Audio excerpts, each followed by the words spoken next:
And it shall come to pass in the last days, saith God, I will pour out of my Spirit upon all flesh. And your sons and your daughters shall prophesy, and your young men shall see visions, and your old men shall dream dreams. And on my servants and on my handmaidens I will pour out in those days of my Spirit, and they shall prophesy. And I will show wonders in heaven above, and signs in the earth beneath, blood and fire and vapor of smoke. The sun shall be turned into darkness, and the moon into blood, before that great and notable day of the Lord come. And it shall come to pass that whosoever shall call on the name of the Lord shall be saved. The matter of faith. There have been men, many of them, who claim to be a new Messiah. And tonight we're going to meet 3 of them, including one in the faraway Philippines who has amassed a flock, he says, numbers in the millions. Poor people who give what little they have to the man they believe is the second coming of Jesus. Bill Weir journeyed there to meet him.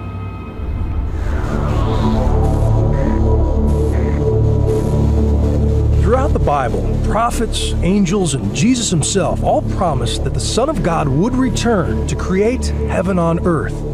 And throughout the ages, billions of Christians have wondered, when? But what if the second coming is here, now? There are a number of would-be messiahs who claim exactly that, and few are more physically convincing than a former Russian traffic cop named Sergei Torop. In the woods of rural Siberia, he is known as Vissarion, the teacher, and around 5,000 disciples live around him, growing their own food and feasting on his every word. My whole body was trembling. The trembling is not coming again. Well, it's very emotional to me. Meanwhile, in London, David Shaler says he is the true Lord of Lords, but unlike Vissarion, no one believes him. That doesn't bother me because I was chosen by God. The former British intelligence agent says his body was filled with the Spirit of Jesus in 2007, a conviction which intensifies on a visit to Jerusalem. We're in the Church Holy Sepulchre, and this behind me is supposed to be the tomb of Christ. Well, I'm Christ, and I'm not in the tomb, I'm not dead yet. But with no support, he lives in a squatter's camp outside London. My agreement with Jesus, I don't ask for money off people. If you're the Messiah, you shouldn't be asking for money. You should have faith that God will look after you. Prove to me that you are a son of God. But that is not a sentiment shared by Pastor Apollo Quibelor, the most successful of the world's self-labeled saviors. The official coming of the Son of God was in April 13, 2005. He was an obscure evangelist from the rural Philippines until 2005, when he announced that God had appointed him Christ on earth, his reward for a pure life. Sinful thoughts, anger, lust, any of those things, you don't experience those on a daily basis? As a human being? Yes. I have already overcome all of those.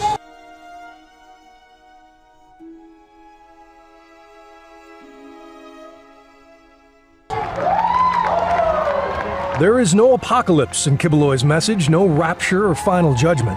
Instead, he preaches that he is the model of Christianity, and as more people follow his example, God will gradually turn the earth back into the Garden of Eden. Do you perform miracles? For me, the greatest miracle is the changing of that spirit within. But healing the sick, the manifestations of Jesus' powers, you're able to do that? We have healing. You are healing and miracles happening. After taking his place as the appointed son, Quibelor's ministry has exploded. He claims to reach 6 million followers with his satellite TV network, numerous publications, private jet, and personal helicopter. All the better to avoid the bumpy road and impoverished villages that lead to the walled compound he calls the Kingdom of Jesus Christ. Here is his 5-bedroom home, surrounded by manicured gardens of imported grass. So this is your Garden of Eden? This is what we call the Garden of Eden restored.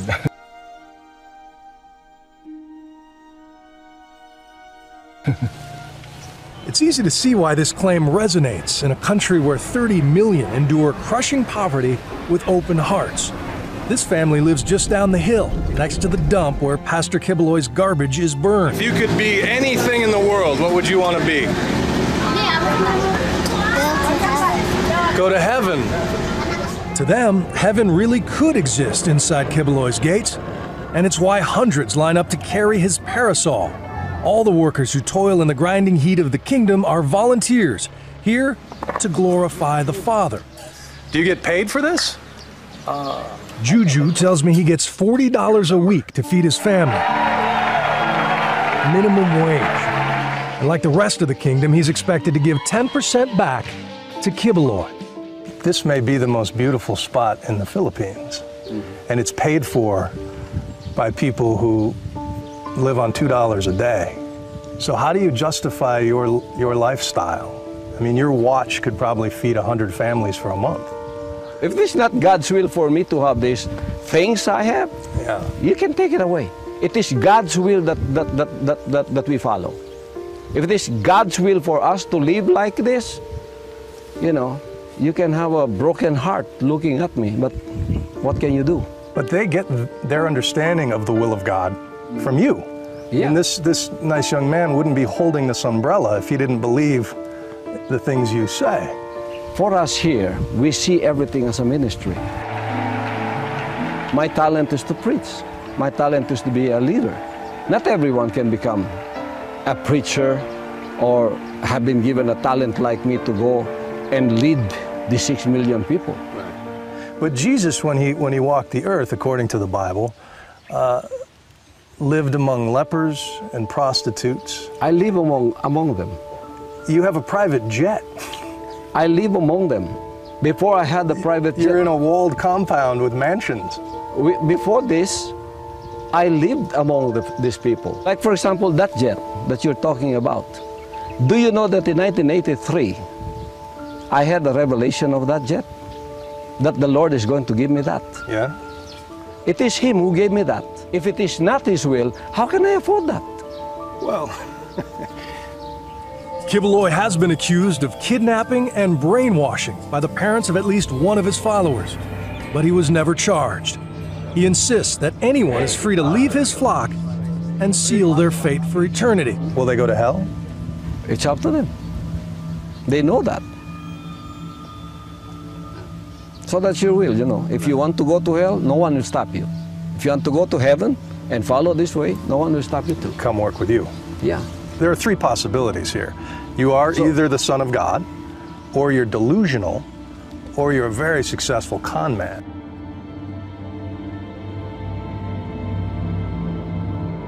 I respect your point of view. But I resent what you said, that your followers will say, I'm a con man with a speaking ability that I've tried to con people. That is not who I am. I'm not trying to con people. I am speaking the truth. Skepticism is a cross all modern messiahs must bear. In Siberia, Vissarion has also been accused of mind control, but there's not enough evidence to try him. And David Shaler? Well, there are fewer legal headaches for prophets without followers, but still plenty of moments to bring a so-called Son of God back to earth. Do you think you're Jesus? Sorry? Are you Jesus? I am Jesus, yes. No, you're not. I'm Bill Weir for Nightline in Davao, Philippines. Can we have some quiet? No shortage of skeptics, no shortage of believers. The Second Coming premieres next Wednesday on the National Geographic Channel. He enters this hotel conference room in Hartford, Connecticut with a security team that rivals a head of state. An adoring audience greets him with calls of daddy and sings his praises. He is 60-year-old Jose Luis de Jesus Miranda from Puerto Rico, a preacher, an evangelist to be sure, but to his followers and in his own eyes, he's more than a man of God. Just ask him. I'm Jesus Christ's man in front of you. That's right, he says he is the Second Coming. He claims in 1973 he had an epiphany.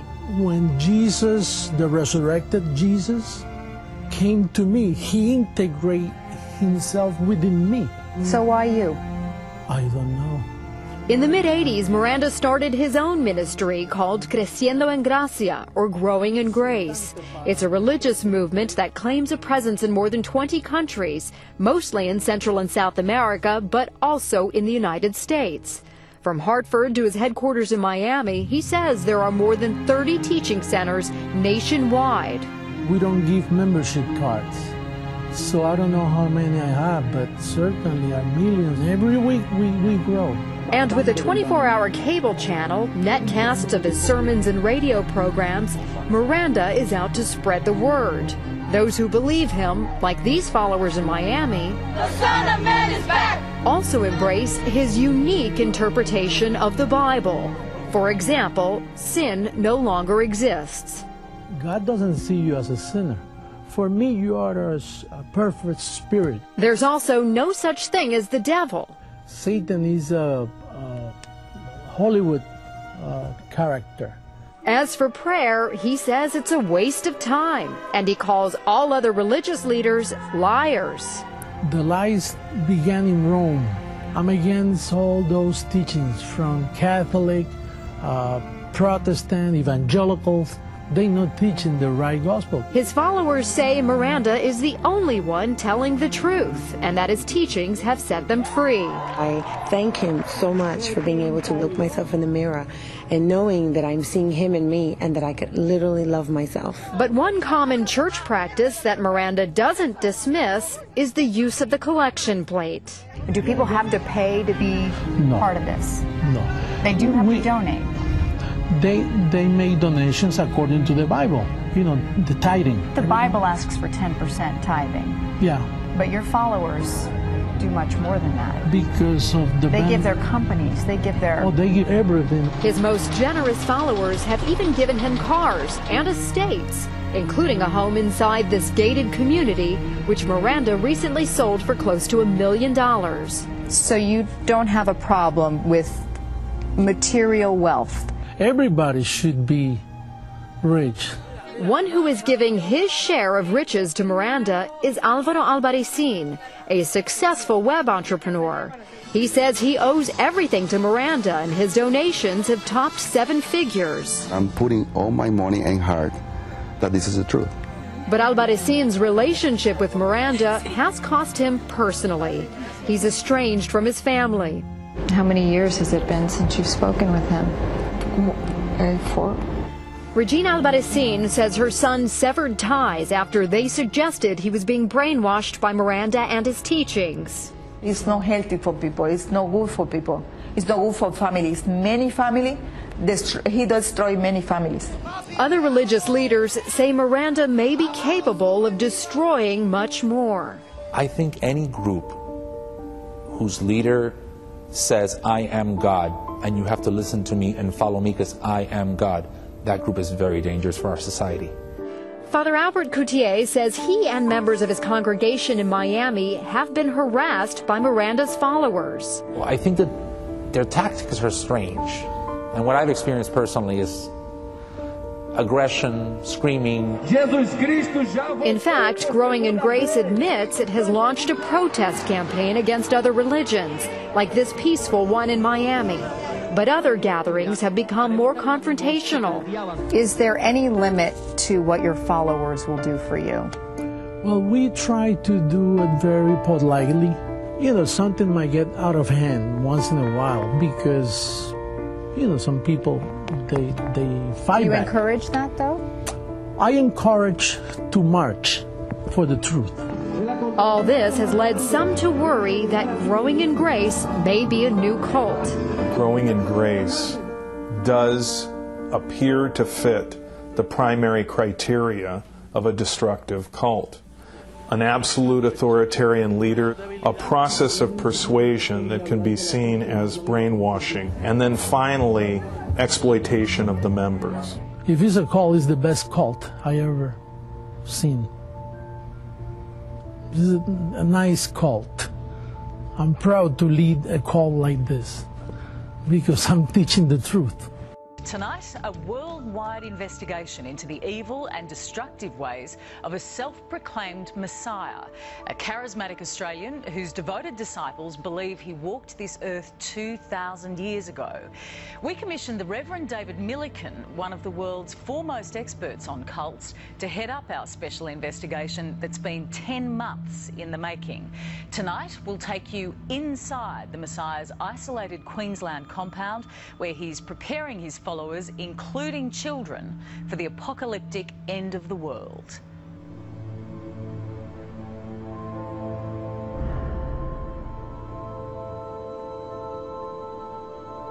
The idea that the group is coming together in a community and that Miller is developing a compound, in my opinion, is ominous, because only the most extreme cults isolate themselves in a compound. Jonestown or a Waco Davidian group, which were two groups that ended tragically in mass suicide.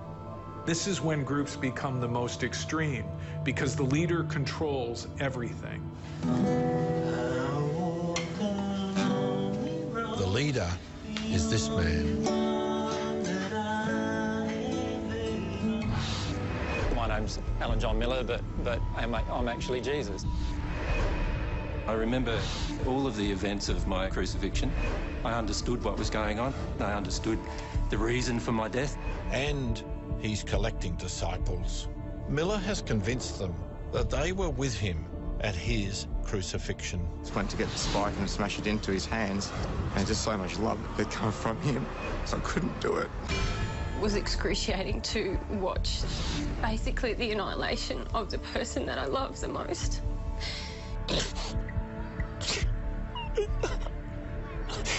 Whenever I think about him now, I just cry. I'm starting to have a soul, like an emotional realisation of who he is.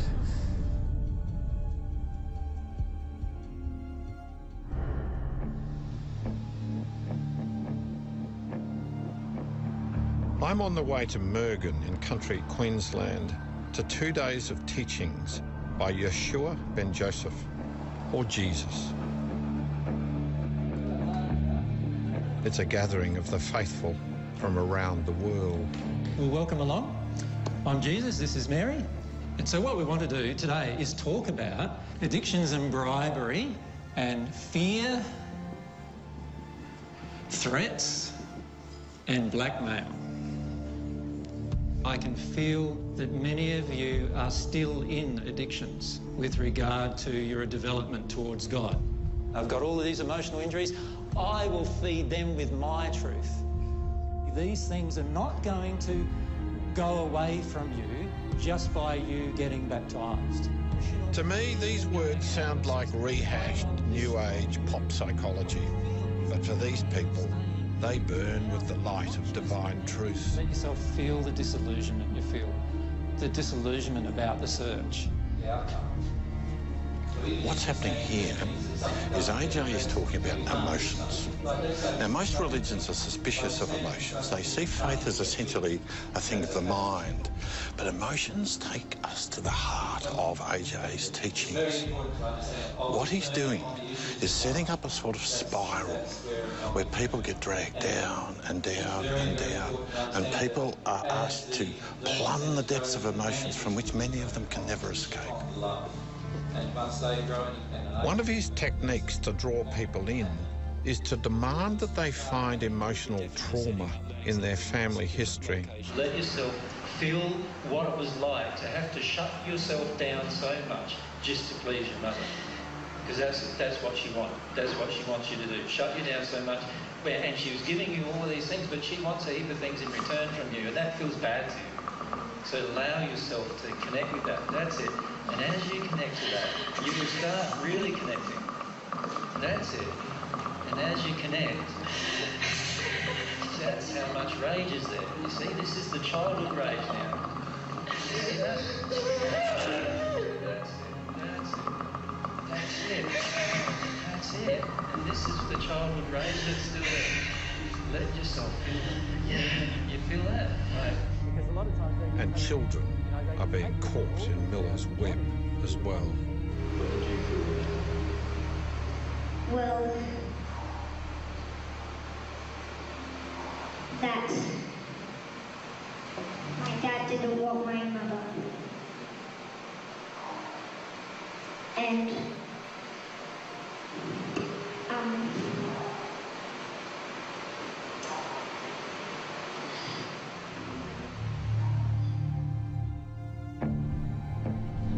Before he became Jesus, Miller was a Jehovah's Witness pastor, but fell out with the church over an incident with a prostitute. I first met him and Mary during the Brisbane floods. For many years, Miller made his money out of land development and a computer business. But now, he believes he holds the salvation of the world in his hands. Along with a growing number of disciples who are buying properties next to him, he lives outside Kingaroy in Queensland. My first memories were having nails driven through my feet, and those memories began when I was just over 2 years of age. So I didn't put them together as, oh, I'm Jesus from that.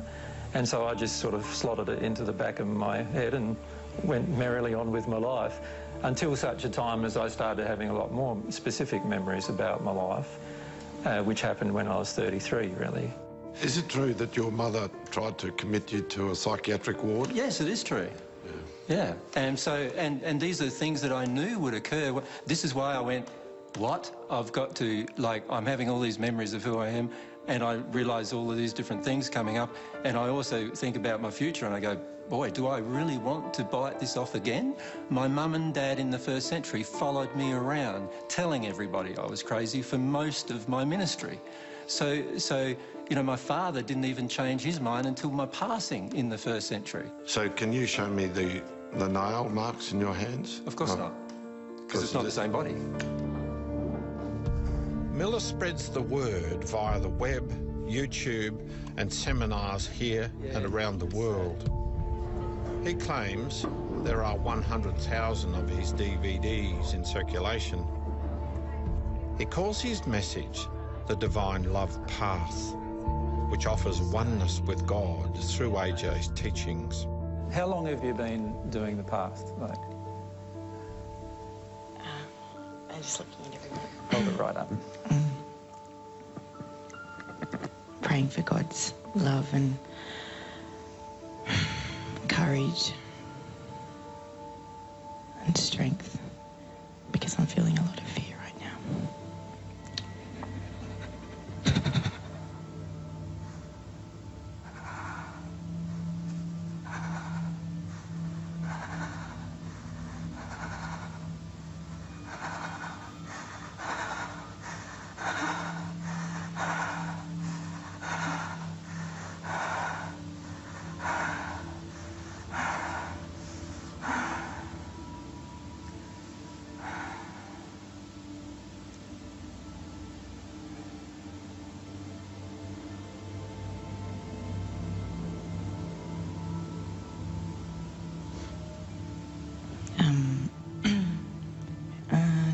Two and a bit months.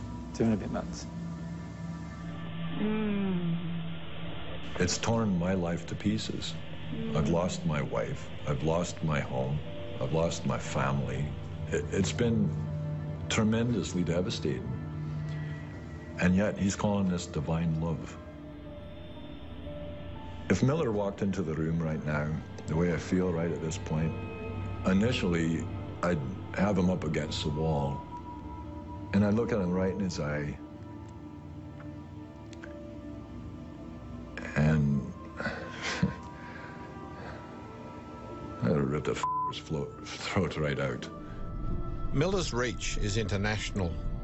In San Francisco, I met Dugan McVerk, whose wife, Jennifer, fell under Miller's spell. Tell me about Jen before she knew AJ. Yeah, Jennifer was one of the most effervescent and lively spirits put into a body that I'd ever seen, with some one of the most amazing connections that I've ever had with another human being. So in that relationship, what happened for yourself is it just triggered more of that childhood hurt that you felt with men. Jennifer was introduced to Miller's teaching by 2 Australian friends and became captivated. She would watch and listen up to 5 hours a day.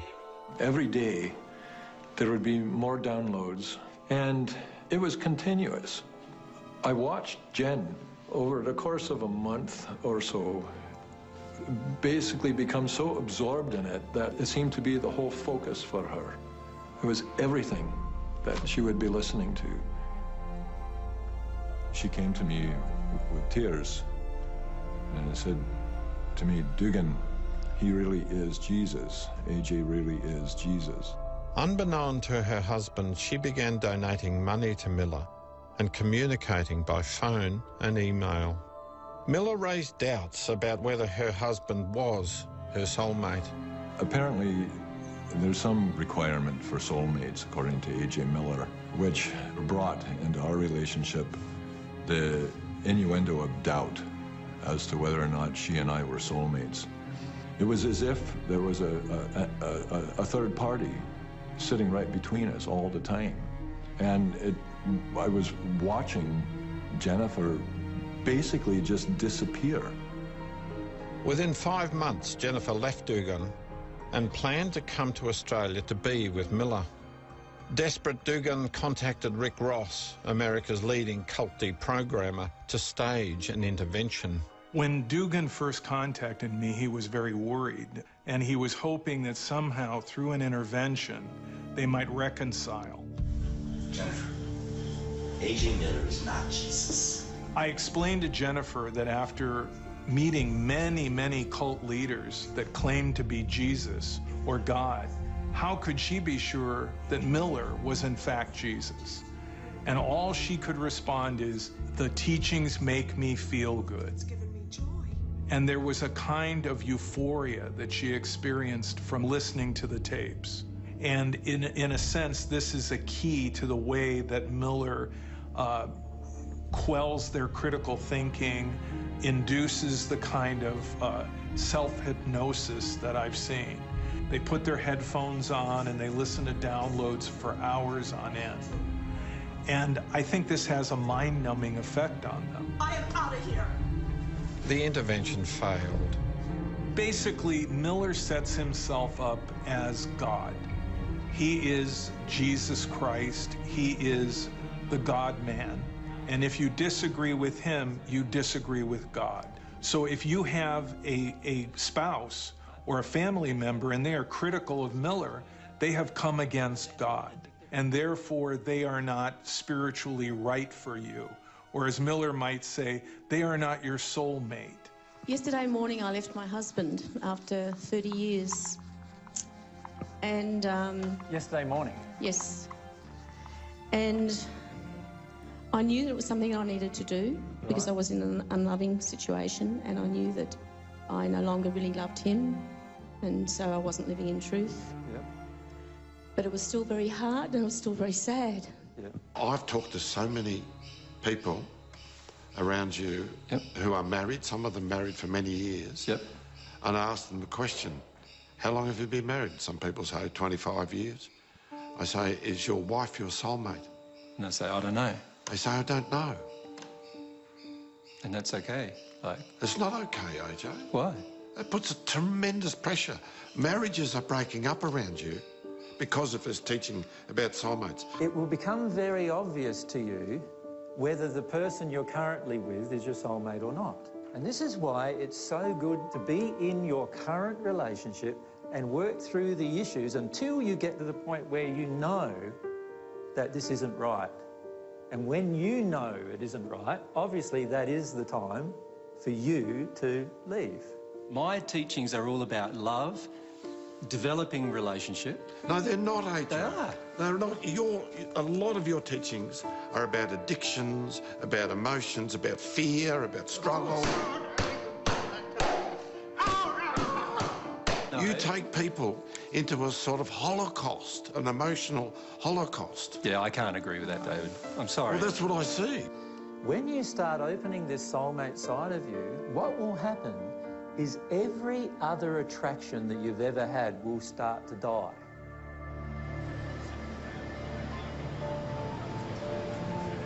Do you think you'll ever stop missing it? No, no. I mean, I didn't find the person I wanted to marry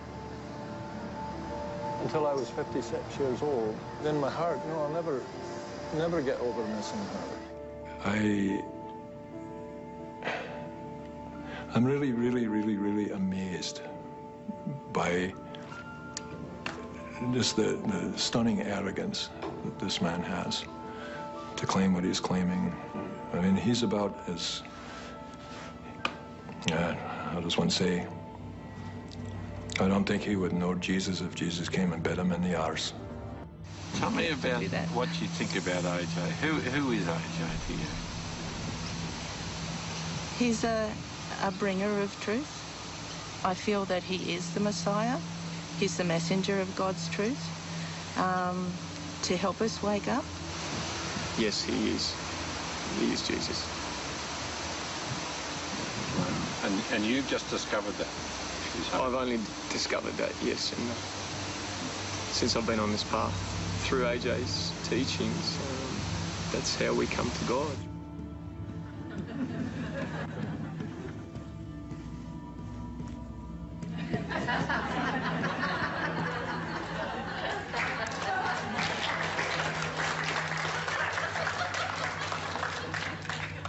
AJ, do you always tell the truth? I always attempt to, as far as I know it at that time, yes. So, did you walk on water? No. Did you raise Lazarus from the dead? Yes. So are you saying that you did some sort of miracles, but not other sorts? There's a few miracles in the Bible I didn't do, but the rest... The rest you did? The rest I did. Like? Most of the miracles involving recovery of people's sight, the recovery of their limbs. But the walking on water is one of the ones I didn't do. Yes. Another one that I didn't do was turning the water into wine. You didn't? So you couldn't give us a nice little You want a job now, do you? No. No? No. AJ Miller shares his home in central Queensland with a woman 13 years his junior. The way that I first met AJ was at a talk in my parents' home. They had invited him to be there, and he just happened to be in our living room giving a talk, and that's how we met, yeah. One of the remarkable ironies of your life is the role of your parents. My parents told me that that they had found out through someone else that AJ felt that I was his soulmate. A former aid worker, she was born Mary Luck, but AJ has convinced her that she is Mary Magdalene. So what's happened with you and your family? I feel quite sad about it, David, yeah. Just that they don't accept what I want to do with my life at the moment. They don't agree with the way I'm living it. But they introduced you. I know, yeah.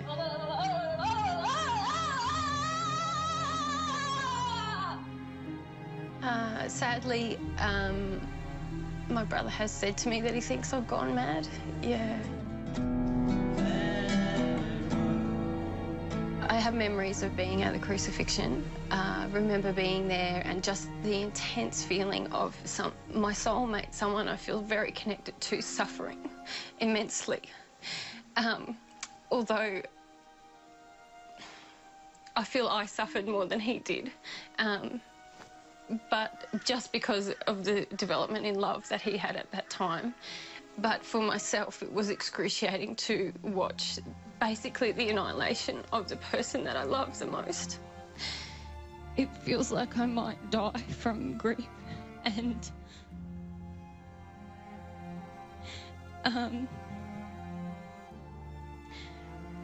it's so real. You have convinced Mary that she was Mary Magdalene. How has he convinced me? You did not think that you were Mary Magdalene I never before even you met told AJ. Mary she was Mary Magdalene. You didn't tell her? No. No, he didn't. I did not. So how can you say I convinced Mary? Well, after she meets you, she begins to think that she's Mary Magdalene. Well, that's her. I never spoke to her You had no thoughts about that beforehand, did you? No, but to be honest, I really had no idea who Mary Magdalene was. How many Mary Magdalenes have there been in your life?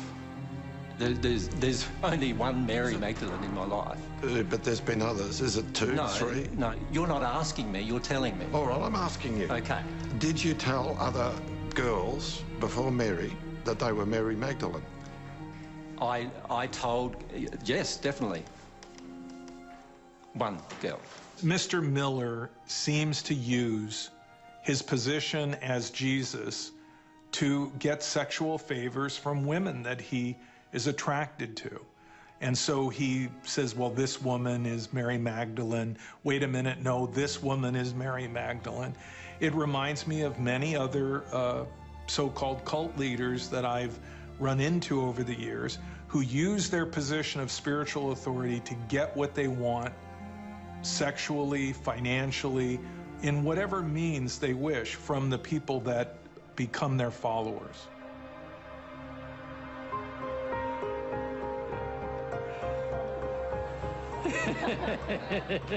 Miller has an inner core of about 30 disciples who have, in his words, forsaken all to be with him and to learn at his feet.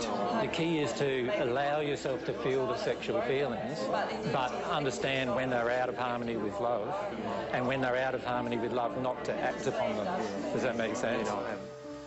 There are hundreds more who believe he is Jesus, and many thousands who are intrigued by his teachings. These are the reasons why divine love doesn't flow all the time to most people, is because they're unwilling to have the awakening as to the perception of their true self. And there is a special 13, his chosen apostles, who Miller says have been reincarnated to spread his message.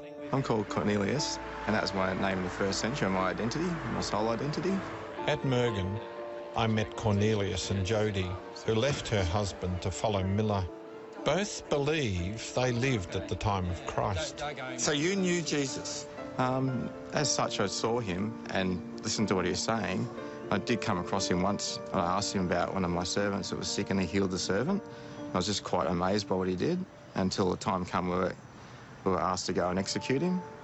And then when my troops had to go and nail him to the stake, it was like a pole. It was me that had to do that, and as I just went to get the spike and smash it into his hands, he just kept looking at me, and just so much love that came from him. To me, I couldn't do it. I just had threw the mallet down, threw the spike down, and just walked off, which pretty much was my death sentence in those times. You don't do that. So do you think he's Jesus? I feel at times that, yes, he's Jesus, and yes, Mary's Mary Magdalene. And what I feel is the beautiful friendship we had together and the loss of that. Let yourself feel the disillusionment you feel, the disillusionment about the search. Miller's followers, like Alex, have been convinced that there is an eternal battle between good and evil spirits controlling their behaviour. How does it manifest in you? How does it manifest in me? Well, in the past, it's caused me to do very unloving things. Spirits, basically, because I'm so open, spirits hook into me, basically step into my body and cause me to do things like, drink all night, take drugs, have sex with random women, just a whole lot of unloving things. And that's because of my soul condition. It's allowed a lot of dark spirits to do that. Can you feel how once you start recognising the addictions you have in play, particularly the ones with spirits, how instantly the spirits up the ante? Tell me about AJ. Who is he?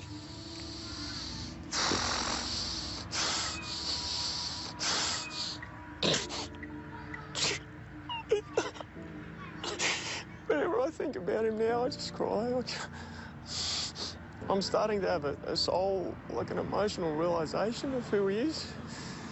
It's overwhelming, because I know that only God can save me, but at the moment I feel that he's saved me through his teachings and his truth and love that I haven't experienced through anyone else. And I've been looking for a long time. If I gather 10 of your people and start talking to them, within a minute, they're talking about the struggle. And just about everyone I talk to is on the verge of tears. But you notice that I don't view it as a struggle. Look at poor Alex. Sorry? That poor guy, he's just consumed by this struggle. And I've talked to Alex many times about him allowing spirits to almost completely control his life. I think you are at the early stages of becoming a cult leader. Well, I don't see how I can be a cult leader when I ask everybody to actually engage their own desires. You're on the way, AJ. You are beginning to... Look, you are beginning to gather all the means of control to yourself. You are the only source of knowledge within the group. That's not true at all. You are separating people away from their families. No, I'm not. How many people have I talked to? One of the questions I asked them was, what does your family think? Time after time, people are saying... Now, David, read your Bible. What was said about me in the first century? Now, you engage. Okay, what does it say Jesus did in the first century? Yeah, that's right. Say it. Yeah, but Jesus said that your greatest enemy would be your family. Well, why do you think that I said that in the first century? But that's not you, and you are not Jesus. No, that's... AJ Miller has not only convinced many ordinary Australians he really is the Son of God, but he is also targeting children. In the dramatic conclusion to our special investigation, you'll also learn of Miller's doomsday prophecy for all of us. Like, say someone was on Earth and they were in the 22nd sphere and they wanted to go to the spirit world, like with their soul, can they do that? This is one of Miller's DVDs. Not only is he targeting vulnerable adults, he's also drawing children into his warped world. I was wondering if my mum and dad are soulmates. Well, I might be able to tell you it, but I'm not going to. There was another question that you might not be able to tell me, but if you really desired to die, but you knew that it's not good to commit suicide, would your law of attraction bring that to you? Yes. Does God have a mum and dad? Does God have a mum and dad? Now that is the hardest possible question I can answer. And I've lived now for 2,000 years and I don't know the answer to that question. You're having fun with this, aren't you? You know, Miller is still a fairly new leader. I mean, he really hasn't fully developed his group. It's still in its early stages. But the idea that the group is coming together in a community and that Miller is developing a compound, in my opinion, is ominous. Again and again, historically, the most extreme expressions of cults have been in compounds, and some of the most terrible cult tragedies have been associated with that type of isolation. This is the 600 acres that I was telling you about. It's currently owned by 4 different people, and what they're doing is they're just waiting for the organisation to be set up as a non-profit organisation, and then they want to donate the land to the organisation. With money from his believers, Miller is acquiring properties here and around the world. It sort of goes in that direction about 1 kilometre, and about that direction about 1 kilometre from here. And then it goes up the hill. He calls them sanctuaries in readiness for the great cataclysm he's prophesying will soon engulf the planet. From the chaos, he will emerge the saviour. Let's look at some of the things I know that you've said were going to happen, you know, like that a continent was going to rise next door to Hawaii. Yeah. Cause a 100-metre tsunami that would sweep over Australia. I'll go further than that if you wish. And there was going to be an earthquake, a devastating earthquake, and so on. You made those predictions. And all of these things are going to happen. The Earth itself is going to change a lot in the next few years. And what you now know as countries some of them will disappear completely, other ones will change completely. On one level, AJ Miller is just a buffoon. But on another level, he has found the ingredients that make men like him dangerous. The divine love is the only substance that flows through the Holy Spirit. And if he goes on, he will continue to separate parents from their children wives from their husbands, and take money from his followers. Talking to God. I think there are two AJs. One AJ is a friendly, open, sort of Aussie character. Aussie bloke. Yeah. There's another AJ who has the heart of a tyrant. And that's where you are heading. I disagree and totally, I see it. David. I am worried about what you're doing. I don't think it will end well. For whom, David? For you and the people around you. Right. And I'd like to meet you in 10 years' time and see... Can I make a prediction for you, David? Okay. You're going to want me to meet me much sooner than 10 years' time. And what does that mean? Well, it just means that many of your current thoughts will change over the coming 3 or 4 years, in my opinion. Are you saying that I will become convinced? I'm saying that you will start thinking, wow, maybe there is something in this. So I'm perfectly happy to speak with you should you be here on Earth in 4 years' time, or whether you should be in the spirit world in 4 years' time. AJ, don't hold your breath, mate. Really. Well, really. Can I say something to you? Many people in the first century have said exactly the same thing to me as what you are saying to me right now. And many times they've come back at a later point in time and wanted to have far more deeper discussions about the matter. Okay. Look, thank you. No worries, it's our pleasure. Thank you. Yeah. The Reverend David Milliken with our special investigation. The producer was Tim Wise. If you have information about AJ Miller or wish to comment on his cult, you can join the conversation on Twitter or visit our Facebook. In unorthodox ways. Here's CNN's John Zarella. In a tattoo parlor on trendy South Beach, Did the 666 really big? sat the daughter of the man who claims to be God.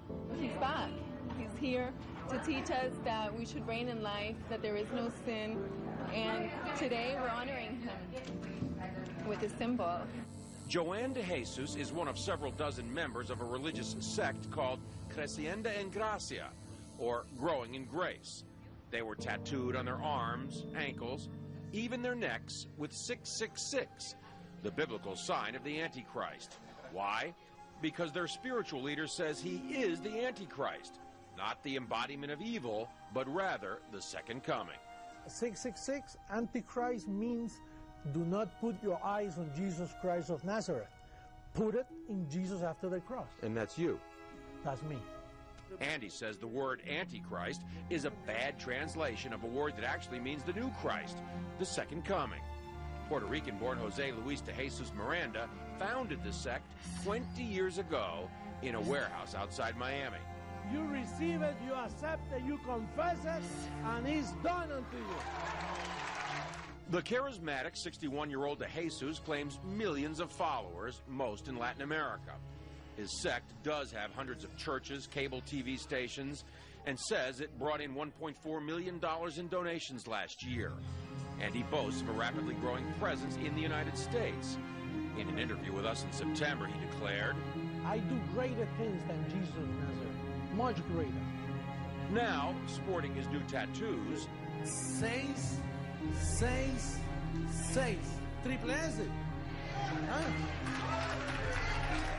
De Jesus says those expecting the second coming of Christ on a cloud with angels have misinterpreted what Jesus himself said. He said it. You won't see me anymore because he will come in another body, which is me. He's in their head. He's inside the heads of those people. De Jesus is dangerous, says religion professor Daniel Alvarez, because he believes he's God. These megalomaniacal moves are the ones that are very disturbing because it shows that he does believe his own hype and he's capable of saying to his members, go tattoo 666 on your arm. I believe he's also capable of asking his church members to do even something more dramatic than that. De Jesus laughs at the implication. They always say those things. They're going to keep waiting for me to kill everybody. You know? Right. I'm giving life to people. De Jesus is referring to the suicide deaths of more than 900 killed in the so-called Jonestown Massacre nearly 30 years ago. But he says mass suicide would never happen with his followers. if somebody tells us, listen, drink some Kool-Aid and then we'll go to heaven, that's not true. We are already in heavenly places. De Jesus preaches that heaven can be found here on earth simply by following him. There's no sin and there is no hell. And that's part of why he's attracting so many followers. But marking your body with 666 seems an unusual way to show you're a Christian, even unnerving the tattoo artist. I see you wearing a cross. Protection. John Zarrella, CNN, Miami Beach. Garlic on the wall as well. Up next on 360, the tug of... Hello, I hope everyone's doing well. I just wanted to show you a few videos that I was looking at and show you what I've come up with. It's about that Lord Rael, the one that's calling himself the Messiah, the return of Jesus, which we all know that he's not, but I just wanted to show you how he's linked with some bad things. Okay, here's the first video I wanted to show you. Notice his cross right here.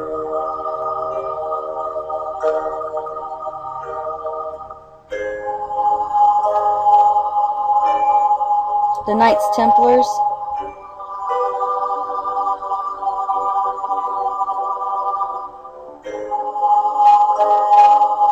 The Pope.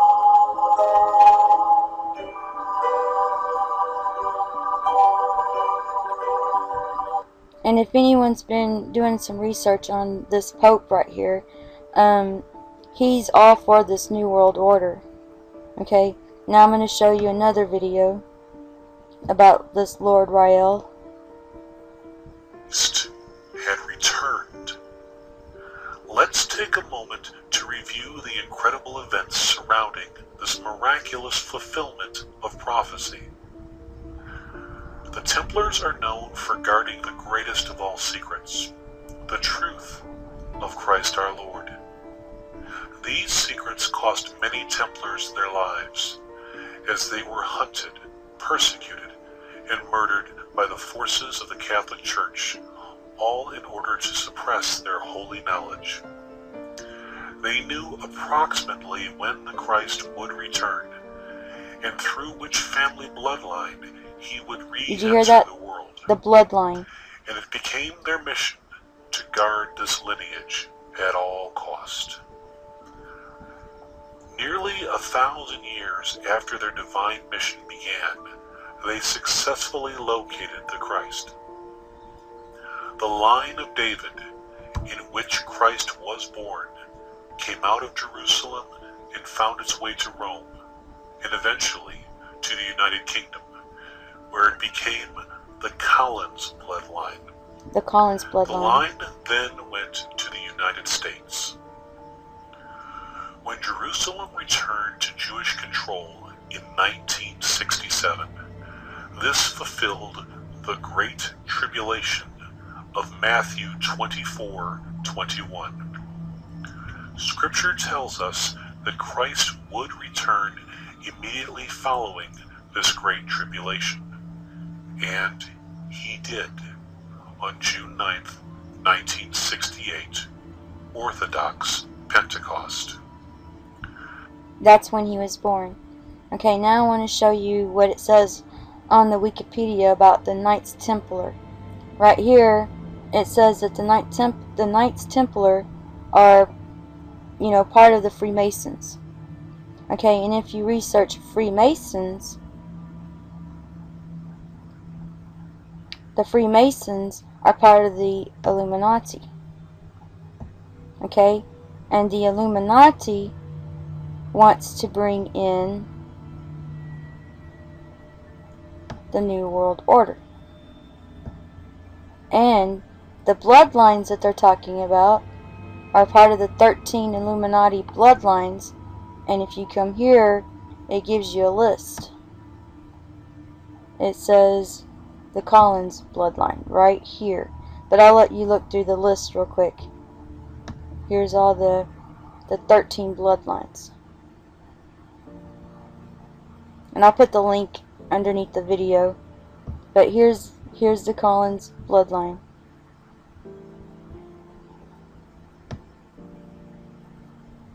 And that's what they say, that this Lord Rael is part of this bloodline, which happens to be part of the Illuminati bloodline, which the Illuminati is the one that's trying to bring in the New World Order. And I just thought I'd, shed some light on this so people could see what's going on. And I have done a lot of research on the Illuminati before, and I definitely know for sure that Jesus would not have anything to do with the Illuminati. Jesus would not have anything to do with the Freemasons or any of that, because these people are part of a cult. In fact, they meet up in Bohemian Grove to have some kind of cremation of care ceremony where they pretend, I guess they're pretending, I'm not real sure, but they're pretending to make human sacrifice to some big owl or something like that, and it's all based off satanic worship. They even try to act like they're speaking to Satan and stuff like that. So, and you know what's really, really bizarre about it is a lot of our world leaders, they meet up for this Bohemian Grove to, go out and worship Satan. I just thought I'd point that out. And if you want to do some research, just look up the word Bohemian Grove, the Illuminati, Freemasons, the 13 bloodlines. Just look all that stuff up and you'll see how this man that's claiming to be Jesus, he's connected with all this. And I just thought I'd let you know, and I would really like to see some comments about this and see what y'all's thoughts are. And hope y'all have a nice day. God bless you. Bye-bye.